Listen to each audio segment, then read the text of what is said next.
자, 윤석열 대통령에 대한 헌법재판소의 탄핵 심판 선고가 임박했다는 관측 속에 여야의 공방도 점점 거세지고 있습니다. 국회로 가보겠습니다. 문승욱 기자. 네, 국민의힘은 최근 민주당이 대통령 내란죄를 겨냥해 발의한 법안들을 맹비난했습니다. 대통령이 내란죄 확정 판결을 받으면 소속 정당의 다음 선거 후보자 추천을 금지하고 같은 사유로 정당 해산 심판도 받도록 하는 내용의 민주당 발의 법안 2건을 문제 삼은 겁니다. 권성동 원내대표는 최소한의 정치적 세력마저 제거하고 일당 독재를 하겠다는 민주당의 무서운 야욕을 그대로 보여주는 것이라며 이런 발상은 한마디로 북한식 독재와 다름없다고 비판했습니다. 이어 이런 악법을 기어이 통과시킨다면 결국 민주당은 내란을 획책하는 위헌 정당으로 영구히 퇴출당하게 될 거라고 경고했습니다. 또 공수처에는 내란죄 수사권이 없다며 윤 대통령 수사의 적법성에 또다시 의문을 제기했습니다. 반면 더불어민주당은 윤 대통령에 대한 신속한 파면 선고를 재차 촉구했습니다.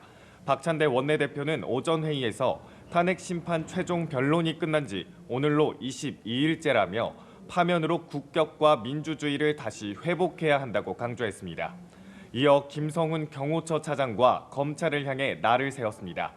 박 원내대표는 김 차장이 지난 13일 경호 3부장을 해임 의결한 사실을 언급하며 윤 대통령 석방 후 기세 등등해진 김성훈이 자기 지시에 불응한 간부에 대한 인사보복을 자행한 거라고 주장했습니다.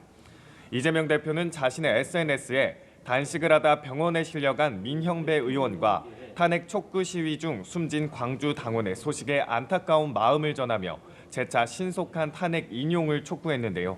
오후에는 광주를 찾아 숨진 당원을 조문하고 광주에서 진행되는 탄핵 촉구 집회에도 참석할 예정입니다.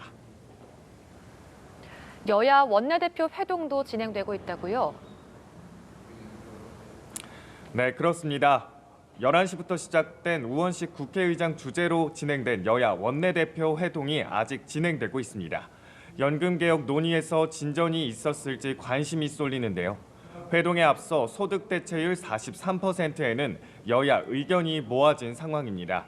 다만 연금특위 구성에서 여야 합의 처리 문구를 명시할 것인가를 두고 이견을 보이고 있는데요.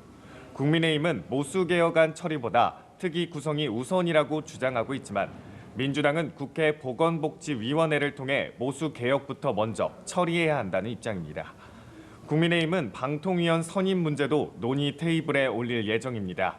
권성동 원내대표는 아침 회의에서 여당목 방통위원 1명을 공개 모집하겠다고 공언했습니다. 민주당은 추가 경정예산 편성 논의에 집중할 예정인데요. 내수 경기 회복을 위해 최소 30조 원 규모의 추경이 필요하다는 게 민주당의 주장입니다.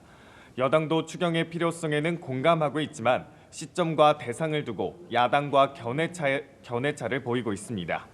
오늘 회동에서 추경의 규모와 구체적인 지원 대상에 대한 큰 틀의 합의가 이뤄질 수 있을지 주목됩니다. 지금까지 국회에서 전해드렸습니다.